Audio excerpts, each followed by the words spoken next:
Hello les chercheurs de voix, salut. Alors, aujourd'hui, j'avais envie de vous parler de la question de la recette du burn-out. Euh, alors, je prétends pas avoir aucune vérité en fait là-dessus. Je dis juste, je vais juste partir d'observations que je fais dans mes accompagnements pro sur cette question du burn-out et de l'épuisement professionnel. Donc les cas concrets, c'est des personnes voilà, qui me contactent parce qu'elles sont en burn-out et qu'elles veulent s'en sortir. Et, euh, et souvent, quand il est question de burn-out, il y a plusieurs facteurs qui vont jouer, qui vont être importants. Notamment le premier, c'est la question de l'environnement. Souvent, on est sur une problématique d'environnement. Savoir, je ne suis pas dans le bon environnement professionnel. Euh, Souvent c'est humain. C'est-à-dire j'ai pas le bon manager où il y a vraiment un problématique au niveau de l'équipe en fait avec laquelle on va bosser. Donc ça c'est la première chose, c'est souvent c'est l'environnement. Et puis une fois qu'on a testé l'environnement au niveau du burn-out, là du coup on se dit bon bah ok alors là je fais un burn-out parce que je suis pas dans la bonne entreprise donc je vais changer d'entreprise, je vais garder le même poste mais je change d'entreprise. Et puis là, à nouveau, je vais me rendre compte que c'est pas le bon endroit.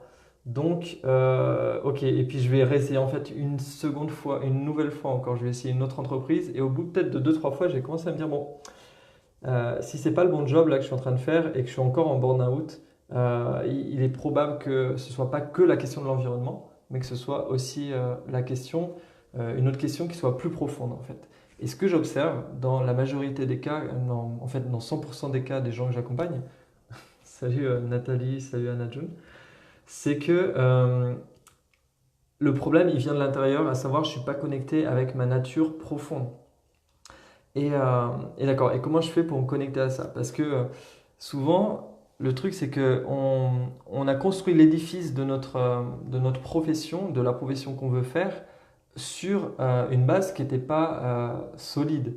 C'est-à-dire que je vais développer des compétences, mais qui ne sont pas basées sur mes kiffs, qui ne sont pas basées sur mes véritables potentiels. Quand je parle de potentiel, je parle de qualité, des qualités qui me font kiffer, pas des qualités que juste bah, c'est bof pour moi, c'est bof de les développer. Non, des qualités que vraiment j'apprécie de faire. Et donc ça, c'est pour moi, c'est la base. C'est-à-dire que si j'ai pas construit mon édifice là-dessus, mes compétences en fait là-dessus, eh ben, je vais me planter à un moment donné. Je vais aller vers, c'est la recette du burn-out. C'est-à-dire pas choisir la bonne formation qui correspond à mes qualités. Donc, ce que je fais dans les travails quand j'accompagne quelqu'un, c'est, ok, on va aller regarder, c'est quoi vraiment tes qualités, les choses qui te font vibrer, ce que tu aimes faire en fait. Ce qui est souvent hyper simple, et c'est tellement simple que en fait, c'est un process qui est inconscient. C'est-à-dire que c'est tellement facile. Donc l'idée, c'est pas un truc extraordinaire, c'est pas un espèce de rêve extraordinaire. Euh, la profession idéale, c'est pas un truc mirobolant, mais c'est juste trouver cet alignement-là, en fait, entre euh, ce que j'aime faire et ce pourquoi je peux me développer. Parce que là, il va y avoir une base solide en fait. Si j'aime faire quelque chose, je pourrai toujours rebondir en fait. Parce que même si l'environnement ne correspondra pas dans lequel je vais me déployer, eh ben, je pourrai toujours rebondir vers un nouvel environnement, créer des nouvelles conditions qui va faire que ça va être faisable. Mais alors que voilà, donc on en revient à cette question de l'environnement. Là, l'environnement, c'est plus facile de l'agencer quand on a développé ses qualités à partir des choses, de l'endroit où on kiffe faire. Euh, et j'aimais bien cette réflexion-là que enfin que me faisait une femme qui avait développé du coup des qualités, mais pas basées sur ce qu'elle aimait faire. Elle me disait, mais c'est ouf en fait la spirale négative dans laquelle je suis, parce que du coup je me fais chier dans mon travail, donc du coup je développe un mal-être, du coup ça a un impact sur les autres et sur ma famille, sur mon environnement, etc. Et c'est délétère. Et en fait je me disais, mais waouh, déjà c'est super courageux de t'en rendre compte et de voir comment ce qui t'impacte là le fait de ne pas faire ce que tu aimes, bah, ça a un impact sur toute ta vie, sur tout ton environnement, sur tous tes proches, etc. Comment tu le projettes sur les autres. Donc déjà, c'est super courageux de faire ça, de voir ça. Et l'idée, bah ouais, après, en effet, c'est comment je peux développer une nouvelle spirale. Et là, ça demande du courage. Là, ça demande vraiment du courage parce que quand on veut s'engager vers un projet nouveau, eh bien, il va y avoir des obstacles. Mais les obstacles, c'est intérieur. C'est-à-dire qu'en nous, il y a toujours un aspect de nous-mêmes qui ne veut pas changer. Il y en a qui l'appelleront l'ego, d'autres la zone de confort, etc. Peu importe, mais il y a toujours un endroit où ça ne veut pas changer en nous, en fait. Donc là, ça demande beaucoup de courage. Et souvent, il faut avoir vécu beaucoup de mal-être pour pouvoir enclencher ce processus de changement. Euh, alors, il y en a qui arrivent à le sentir. Il y en a qui le sentent assez jeunes, qui se disent, OK, là, je sens que le burn-out, je vais le vivre, souvent c'est vers 40 ans que les gens vivent un burn-out, un gros burn-out, mais souvent on peut le pressentir un petit peu avant. Puis on se dit, non, mais je m'en occuperai plus tard. Mais non, en fait, c'est tout de suite là. Et il ne faut pas attendre d'être en méga gros burn-out, d'être hospitalisé, etc. Alors, ça arrive, hein, il y a des personnes qui viennent me voir après avoir été hospitalisées, d'être allées jusque-là, en fait, pour entendre le message. Mais c'est OK, c'est une expérience. Mais on n'est pas obligé de faire ce type d'expérience. On a des indicateurs avant, en fait. Il y a des indicateurs d'un burn-out. On n'est pas bien, on est vidé, on a un mal-être et on le projette sur les autres. Ou pas, ou on le garde pour nous aussi, c'est une possibilité de garder son mal-être pour soi. Et voilà.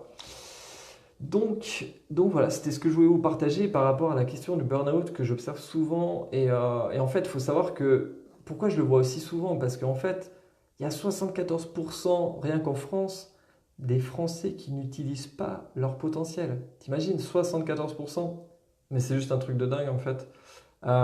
Donc, dites-moi si vous connaissez des personnes dans votre entourage qui vous estimez qui n'utilisent pas leur potentiel. Mais c'est énorme. Euh, 80% des jeunes se plantent d'orientation, c'est directement corrélé parce qu'on se trompe d'orientation, donc du coup, bah, on n'utilise pas nos potentiels. Il y a une autre étude qui dit 7% des gens sont vraiment épanouis dans leur job. Donc dites-moi si vous observez ça dans votre entourage, si vous observez ce niveau de frustration qui a des conséquences sur tout, mais sur toute la société en fait. C'est un truc de malade. Toute notre société, elle est bancale. Si on regarde vraiment les choses avec honnêteté, avec vérité, combien de gens sont frustrés en fait et du coup vont se tourner ensuite vers la consommation en excès, vers des comportements qui sont pas alignés en fait. Trop regarder Netflix, euh, voilà, on va se réfugier à travers des compensations dans la nourriture, des compensations il y a tellement de compensations en fait, d'accord? Faire beaucoup de shopping, vouloir voyager tout le temps. Si t'es pas bien dans ton environnement, tu vas vouloir tout le temps partir. Voilà, la fuite, tous les mécanismes de fuite. Donc, est-ce que tu es assez honnête? Est-ce que tu prends de la drogue aussi? Est-ce que tu prends, voilà, tu fumes beaucoup? Est-ce que tu bois beaucoup? Ça, c'est des indicateurs de ouf. Tout ça, c'est des indicateurs. Là, ce que je vous dis là, mais regardez, essayez d'être honnête avec vous-même. Et c'est pas facile. C'est hyper dur. Parce que voilà, souvent on se raconte des histoires, oui, mais peut-être que ça va changer, oui, mais peut-être que... Ou parfois on se rend même pas compte qu'on se raconte des histoires, qu'on est en train de boire 12 cafés là pour tenir le coup, pour tenir le choc. Mais non, en fait, il n'y a pas besoin d'excitant. Si tu es en train de faire un job vraiment qui te fait vibrer, qui te fait kiffer, mais des excitants, tu en as besoin très peu en fait. T'as pas besoin de boire du thé toutes les 3-4 matins, d'aller en pause café tout le temps pour te boire un café.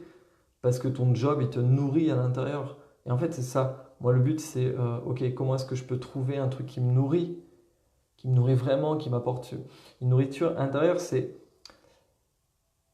une spirale positive dans laquelle aller. C'est-à-dire, cette spirale, elle va être énergétique. C'est vraiment énergétique, c'est intérieur que ça se vit. Il y a des activités qui nous apportent de l'énergie, des activités qui ne nous apportent pas d'énergie.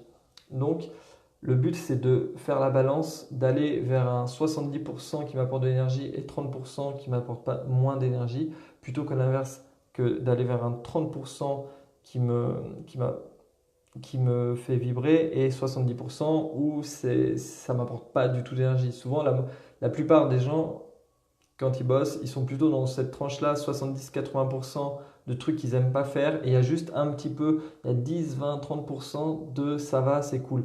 Et souvent, on se raconte l'histoire que ça crée un équilibre. Mais non, en fait, un déséquilibre là. Alors oui, tu peux créer un équilibre en dehors, dans ta vie extérieure. Donc il y a des personnes qui arrivent à faire ça, à créer cet équilibre-là. Mais sur du long, long terme, euh, je pense pas que ce soit vraiment viable. Alors voilà, c'était ce que je voulais vous partager, la réflexion, les observations que je fais par rapport à la question du burn-out. et peut-être comment les éviter. Et, et voilà, je vous invite à vraiment réfléchir à ça. En tout cas, c'est possible c'est possible de sortir de ça, du burn-out, de la dépression, en allant juste faire des choses qu'on aime. Mais ça demande d'avoir le courage d'aller regarder la vérité en face, d'aller regarder les mensonges qu'on se raconte et la vérité de ce qu'on aime faire. En fait, juste simplement ça. Je vous dis à très bientôt pour une autre réflexion par rapport au burn-out et à la dépression. Et voilà, si vous avez des questions ou si vous voulez apporter des précisions, des commentaires, n'hésitez pas à les mettre en dessous ou à liker la vidéo si on sait qu'on dit que voilà, c'est bon pour le référencement de la vidéo. Si vous pensez qu'elle peut aider quelqu'un, partagez. Voilà, je vous dis à très bientôt. Ciao.